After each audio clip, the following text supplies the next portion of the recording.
again, this is Philip at thebest3d.com, and this one is going to be a tutorial focused on the swap image. The swap image, formerly known as a swap buffer. And we will start with what you might see occasionally if you have a crash under Howler 10 or PDArtist 10, and you relaunch it and hope for, of course, being able to recover your last image. I just wanted to cover some of what's there. So one thing you need to do is check this box when you start it up to make sure that it's actually going to restore the last document that it managed to save. You might also want to explore the temp folder containing some images or animations or brushes perhaps. I don't know, there's a whole bunch of things that might be in the temp folder that may not be recovered automatically, but you could perhaps put them aside, copy them over, especially the DWA files. So click on that if you want to explore what's in there, if there's any, you know, I don't know, well, you'll go explore and find out if there's any of your documents there. Media, brushes, stuff like that. Alright, so there is also the task manager, just in case you need to run or kill some of the tasks that are running at the same time, or just explore what's going on here. You might also have found that perhaps your graphics is not strong enough to go in GPU mode, so you could temporarily disable that, see if that works better. Let's see what gets restored. I'm gonna keep this checked and click OK. And this image actually had nothing in it. I'm not sure why it crashed or why it thinks it needs to be restored. I may have installed a new version and something gets confused. I don't know. So in this case, we actually have not a whole lot to see, but if we had some image restored, we would see it in the main image. It also would have restored the swap image, and you can click this button here to see it. Again, this one is blank, so there's nothing, but you can see up here in the title that it's showing swap in parentheses. If you click this button for S, it swaps back to, or switches back to the main image. So I want to cover, you know, what is a swap image or the swap buffer? It's a placeholder for another image. Just like this one is the main image, and you can zoom, you can paint on it, you can do other things on another image buffer, right? And that image is called the swap image. You can access and interact with it. You can manipulate it in a couple of ways. And so if we switch over to the swap image, one way to do that is right here.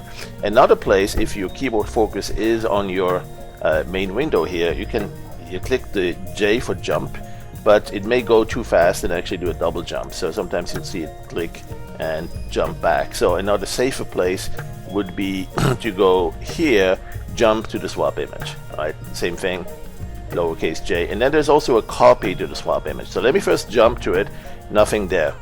Now let's say we put something else there, right? We paint something maybe even a different color, or we put some filters to work here, and say for instance plasma noise, right? So here's the plasma noise still in the swap image, and now I'm going to go back to the main image right there. Boom, I still have that original image here.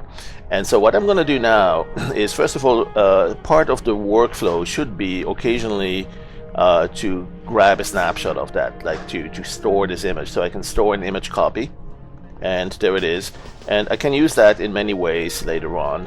I can also, as I'm viewing the swap image, I can also take a snapshot of that, so store an image copy here. So now we have a snapshot of what is in the swap image, and we can go back looking at this. Now we can see them both at the same time. This is kind of like layers. There is the visible side of the canvas, and then there's the hidden or the back side of the canvas. And if you look at the upper right corner there on the previews, and that might be on the left side if your sidebar is on the left, because that's something of course you can adjust here with the layout under the view menu. You can have the sidebar on the left, that's the toolbar. There's a sidebar here, left or right side, right? So I like to have it on the right side in the upper right corner. When you click this big thumbnail, it blends the two together. It shows them. Click it again to turn it off. You see this little triangle, orange triangle in the corner, indicating that this one is active. Same for this one. That's the paper texture. If you paint with that enabled, then you'll see a little bit of a paper texture. Let me uncheck this so you can see now that there is some paper texture there coming through. You can right click to or see it here somewhere, papers, to see what kind of paper texture you want. Some dinosaur skin or some stucco. There you go, that's more of a stucco color, a stucco pattern. And so there's all sorts of controls for the size and other details about that. All right, so that's the paper. Let's go back to layer blending, or rather the swap image buffer, image blending. That you can not only turn on and off, but there's a right click button here to say do a couple of things like mixing them together. That's what you see here, right, when you turn it on or off. There is to swap it, same here. So the same thing as here, this guy, to swap one from the other. There's also to merge them together, so that's kind of like merging two layers together. And of course, since we're considering this kind of similar two layers, there is an operation here on how do we blend them together. So when you have that blending enabled, you can right click here to select the what is the blending mode, right? An additive will usually turn brighter, subtractive will turn dark. You'll have all sorts of different, like screen mode. You'll have some of the blending modes like blue screen, green screen, magic pink, drop magenta. There's some vivid, pin light, lighten, exclusive or exclusion. So there's a variety of really interesting layer blending modes. Phoenix sometimes makes some really funky stuff. Divide as well. Let's see, where's my divide? There. Very harsh colors quite often. There's also a difference mode. There it is. And so any of these you can see when you click this, you blend these together. So that's one thing you can do with the swap, right? The swap image could contain something that is to be somehow combined through this blending mode with the main image. Now there's a lot more you can do with it. There are several places where something interacts with the swap, and one place is in fact simply copying an image to the swap. I'm not going to do that right now here. Well, actually I will. So let's see what happens if we have them both together. But I'm looking at the main image. Let's go make sure we are on the main image, right, which is, oh, it's this one right now, because I guess I must have switched the two.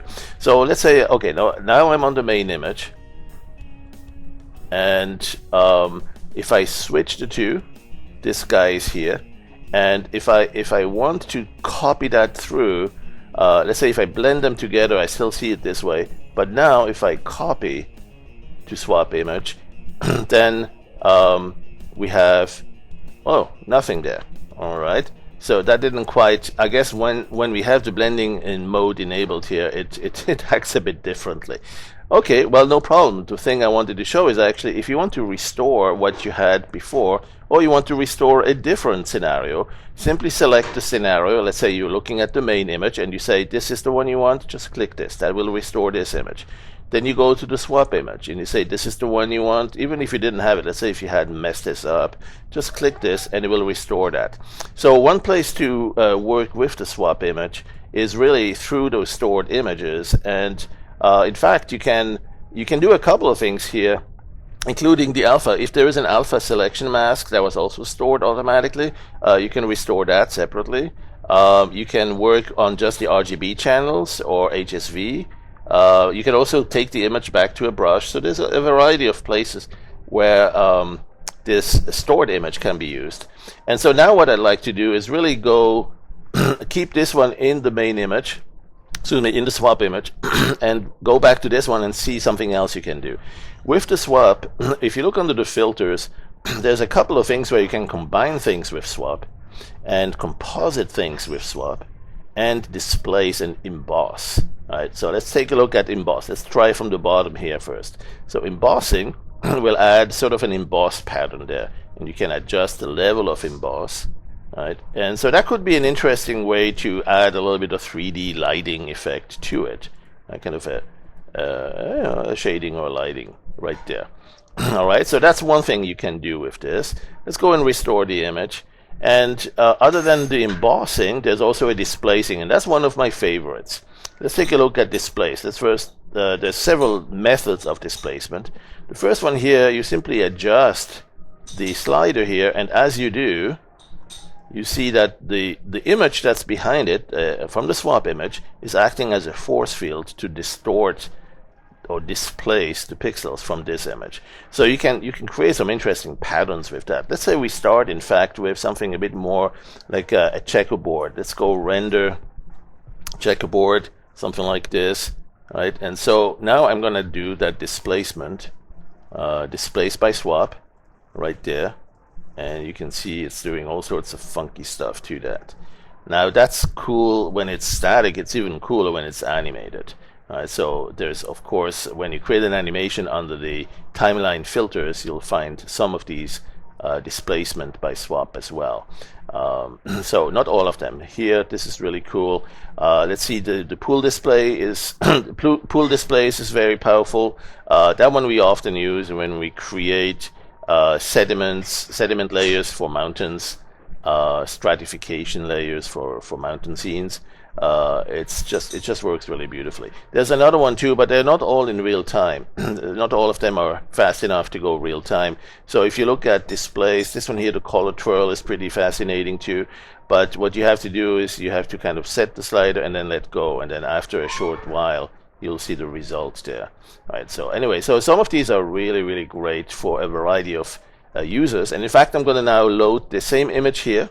Right, or perhaps a different image. Let's take this render plasma noise, and this time I'm going to take a different style, something like this. Which, by the way, this is a great way to create space images like clouds, you know, with some hot gases and dark clouds and all sorts of space nebula can be quickly imagined here.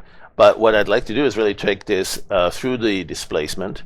Right here, displace by swap, and once again displace it.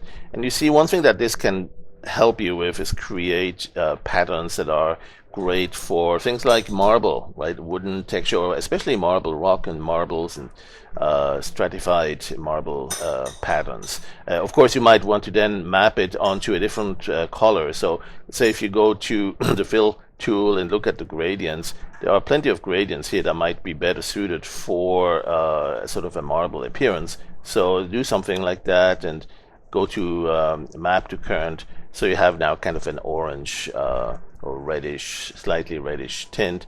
And of course, always add some other post filters there, like hue saturation value is a good one to change the appearance very quickly.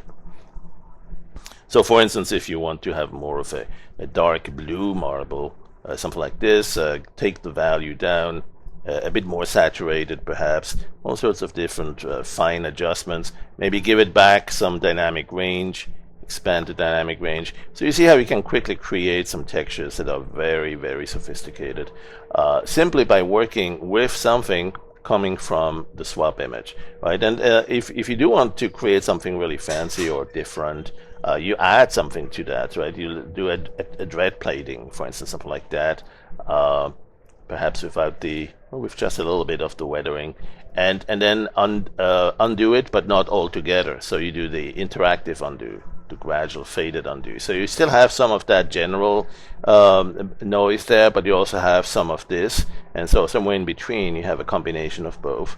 That's the blended undo. And so let's leave that in the swap image. Before we switch back, I'm going to store a copy of that. That might be a nice milestone to keep.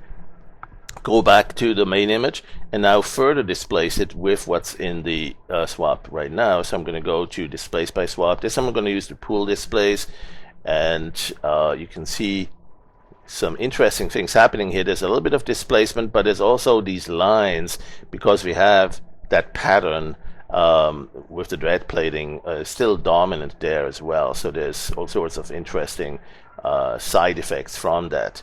And so this is kind of a technique that you can use working with the swap image There's other things you can do with the swap image, and that is to actually composite one image against the other, where you use a green screen to say which pixels are not to be shown from the main, and instead it will pull them from the swap image. Right. So for instance, if I go back, let's say I wanted this to be in the swap, so I'm going to simply copy that image, copy to swap.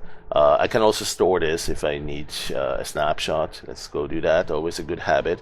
So in the swap image, we see this image now. In the main image, I'm going to go clear to white, or maybe to black. Or you know what? Let's go clear to blue. So that's what I'm going to. Oh, green. Let's use right button green and erase. So now we have created a green screen, so to speak. And we will draw something different. Let's do a text here, perhaps. Let's do some text that will say, welcome to the funny farm. All right. Let's go something like this. Let's make this big. Let's go select the font size. Let's select also the font itself, boldface it. Maybe that's a little bit too big, something like this. All right. Let's go and place that. Even let's place it in alpha and apply text. And now, so we have it in alpha, but I'm going to further make it a little bit bigger. Let's go selection and grow selection. Right, make it even bigger than that. That's a really big, that's a little bit too fat. Let's go back, selection, grow, where's my grow selection? Just a little bit. There you go. All right, so that's the alpha channel that I want. By the way, the reason why it turned black here is that I have this mode enabled, the overlay mode, right? If I turn that off, it's still green here. It didn't change the color of the pixels. It's just combining them or multiplying them with pink, and green multiplied with pink. Well, this turns it into this dark color. It's just a way to say, don't look at these are not selected, kind of thing, right? But what I'd like to do really is now use the combine. Let's just do this. Let's do selection. Let's not show the overlay, right? So, but we know that the selected ones are on the inside. Easy to check, by the way. If you go back to the brush, you paint out here, nothing happens. You paint in here, it is happening, right? So that's the selected part. But what I'd like to do really is to perhaps load something in there like a gradient. Let's go here to the gradient tool. Let's say the linear gradient. Select a good gradient, something like a horizon and sky gradient, and see if we can have it something like this. Actually, the other way around, from the top down, something like this. Right? Welcome to the funny farm. There you go. And now, on wherever it's green, I'd like to show, so I can actually store that selection and then erase it. I probably don't need it anymore. I'm just going to keep a snapshot of it. Store and clear. So I have no more of that alpha channel, the selection mask, but I have pixels that are green, and I'd like to composite them to instead pull the pixels from the swap image. Remember, in the swap image I still have this thing here, and I'd like to have the image come in wherever the green screen is here. So that's what the composite thing is, right? Composite with swap. Composite with swap, green screen, boom, it pulls the green information. It uses green as a blending factor. Now you can adjust some of that, and you may need to, because this one is kind of borderline green as well. Being cyan, it has a little bit of green in there, so you can adjust that. You can show it as a matte, right, to see how transparent that thing is, and then so there's this green removal. Sometimes you'll need to adjust these a little bit to get the exact parameters that you want, but here we go. Oh, this is actually doing the match. That's not what I wanted to apply in the end, so let's go back, filter, composite with swap. There's actually, instead of green, there's also color key, where you can just pick the color that you want to see go transparent, right? And then the pixels from the swap are pulled in on those. But you could pick any of these, right? So you can adjust. You can select exactly what part is going to show transparent. again, you can show the matte here, and as you go through that, you see a variety of pixels go black or white, and when they're white, they're actually going to be pulling the material from the background, from the swap image. So here I'm going to pick the green and perhaps adjust this a little bit, make sure it's fully opaque there. Boom. All right, and we can still do the interactive undo on that as well, right? If you didn't want none of the green, but also not too much of that image, but kind of something in between, so that the text becomes a bit more dominant and is a little bit easier to read, hey, that's another way to do it. All right, so that's the composite with swap filter. We've seen the displace by swap, we've seen emboss by swap. We can still reapply these, by the way, right? We can always go back to that as well. Sometimes you do that and then you use the interactive undo to say, okay, hold on, I need a little bit more of the original image too. And so you got a ghosting, you got a double image showing there. So there's some other weird, funky effects you can apply with that. By the way, I realized I did not take a snapshot of the image before. So let me go back to this one.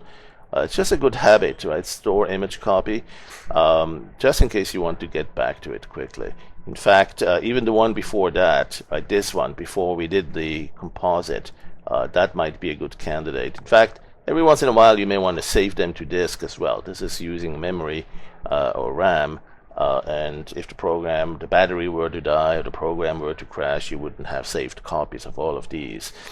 It can restore your currently loaded image and the currently loaded swap, but it cannot restore stuff that you have stored here on the side, or the alpha channel that you have stored.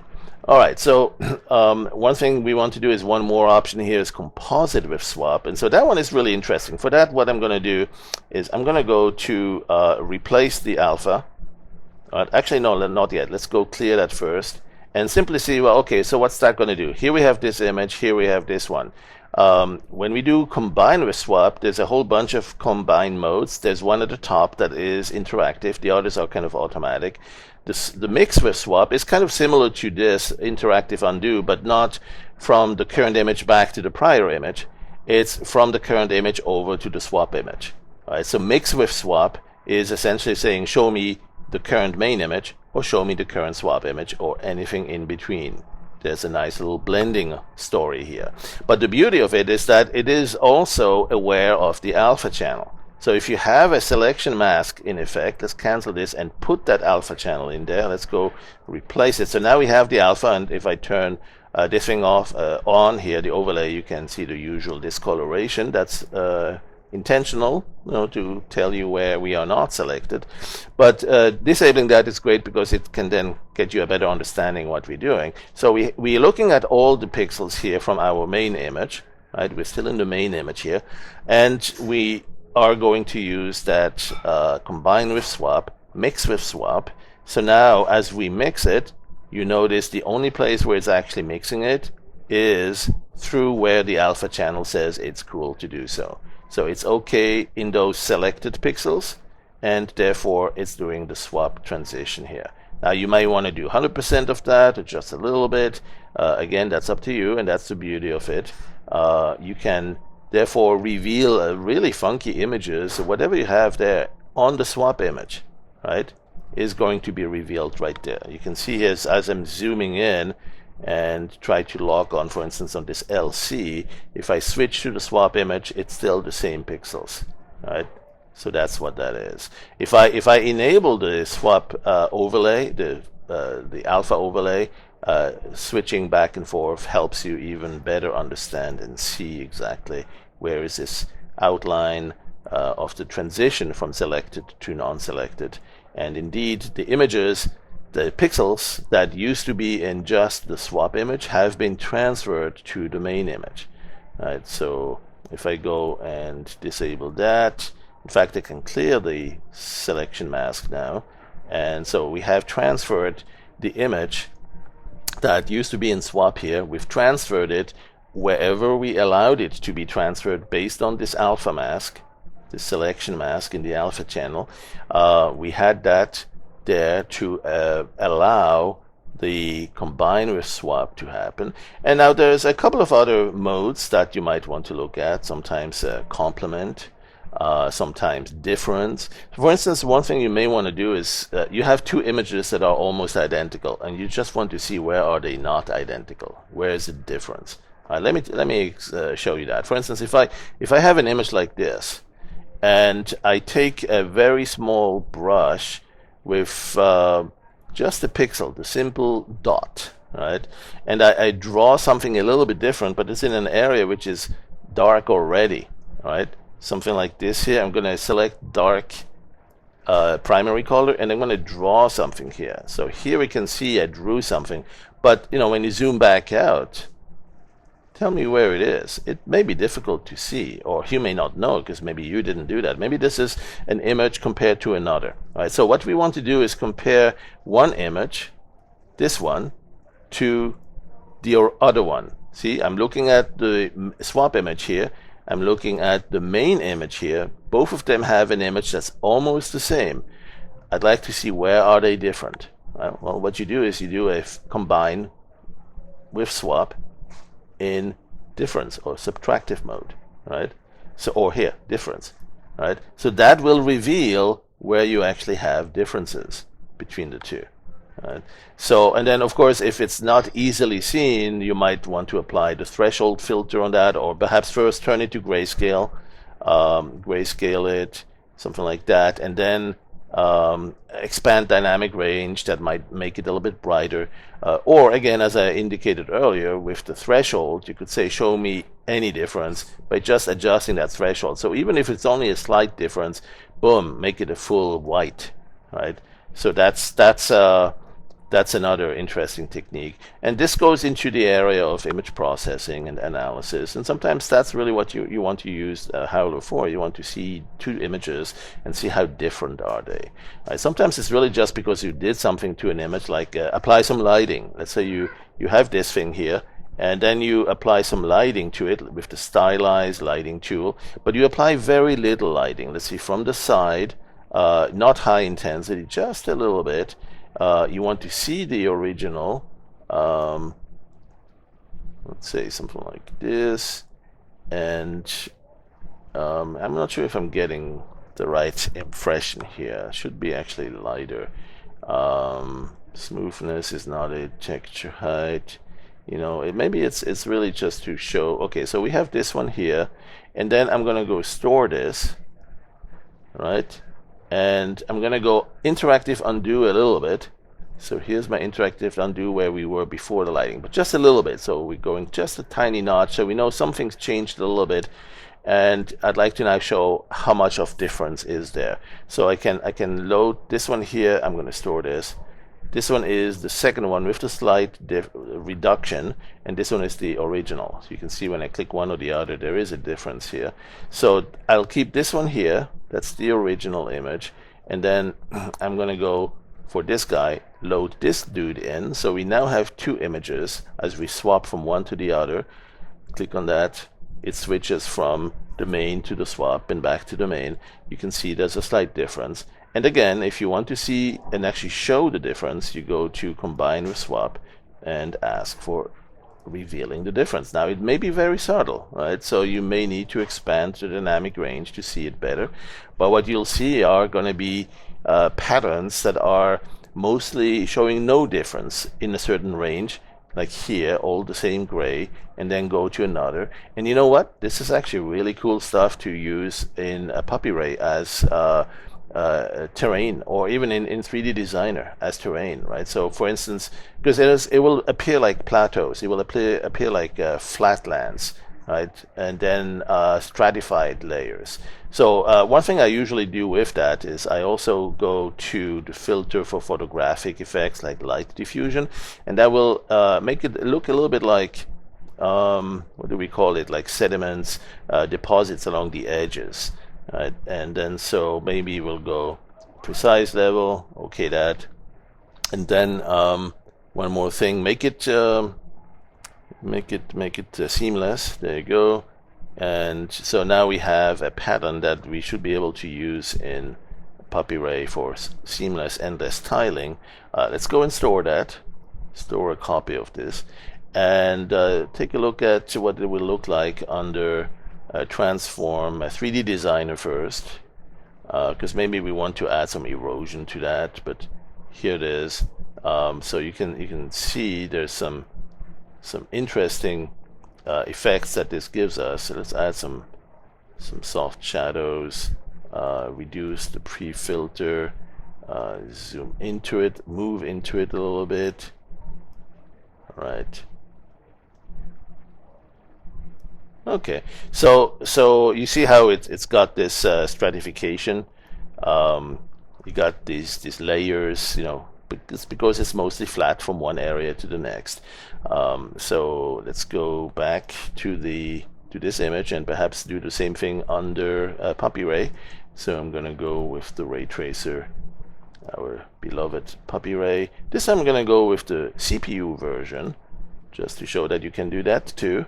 And I'm gonna go select an area not too far from the lights, or maybe oh, why is it so dark? And I think it's because we have still the dark image in the swap. Right, keep in mind that Puppy Ray uses not just the main image. Oh, hold on a second. All right, so it's probably, let's go out of Puppy Ray here, switch to the main image, and yep, sure enough, there it is, dark. So what I could do is just make it bright or invert it. Let's do a where is it there? Inverted, so it's very bright. In fact, I might want to do something more grayish in between, something like this. So it's not too dark, but it's also not too bright, something like that. They will add a little bit of, maybe we need to add some contrast to that. Let's go adjust value, adjust the contrast a little bit. There. That will add a little bit of tonality to the whole thing, in terms of the coloration at least. All right, so let's leave that in the swap. This is our main image, and that's going to serve as an elevation map. And we should probably store that if I didn't do that yet. There you go. And filter, transform, Puppy Ray, CPU. And so now it's a little bit lighter, and we can position our camera here. Let's go and enable the global illumination and give it a reddish tone by giving that sunset look. Let's set the camera in such a way that we see, I don't know, there's a bit of a distortion on this guy here, but it's just a preview.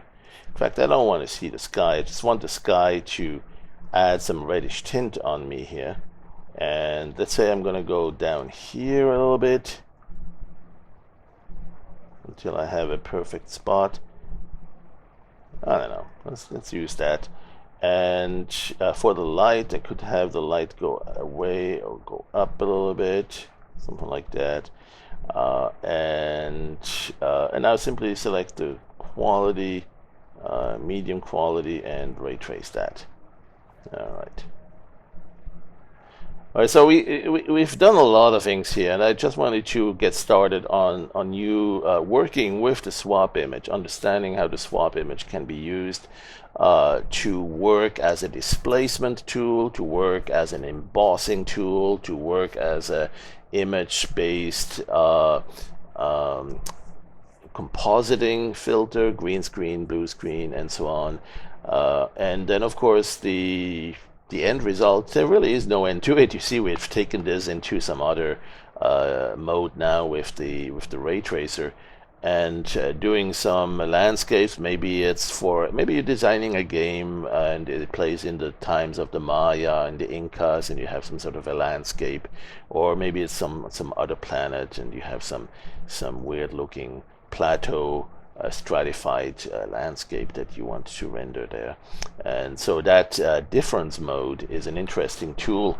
The difference between two similar images, if you take the difference, you often get some fascinating grayscale images that you can use as a basis for an elevation map that will create stuff like that.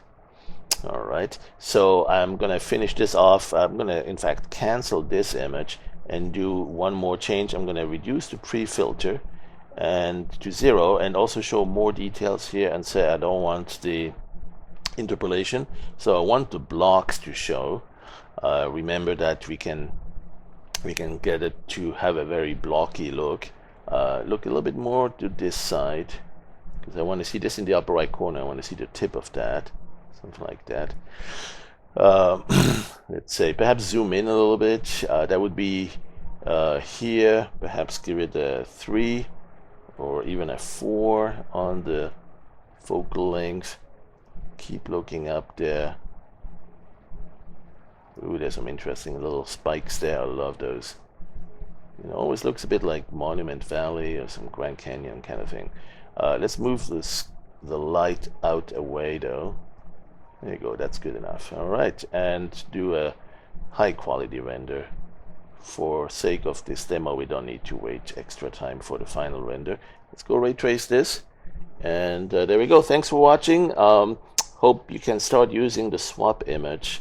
It's really something that dates back to God, long ago, when what was it, Deluxe Paint on the Amiga was very popular, had also this concept of a second image, the swap image. And there are a couple of programs that still carry that. We have it here.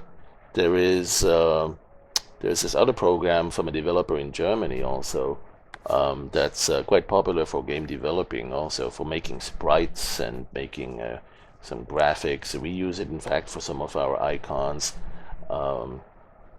The name escapes me at the moment, but it's a great little program to that uses the same shortcuts, keyboard shortcuts, J for jump, and yeah, that's it. So thanks for watching, and we'll see you next time.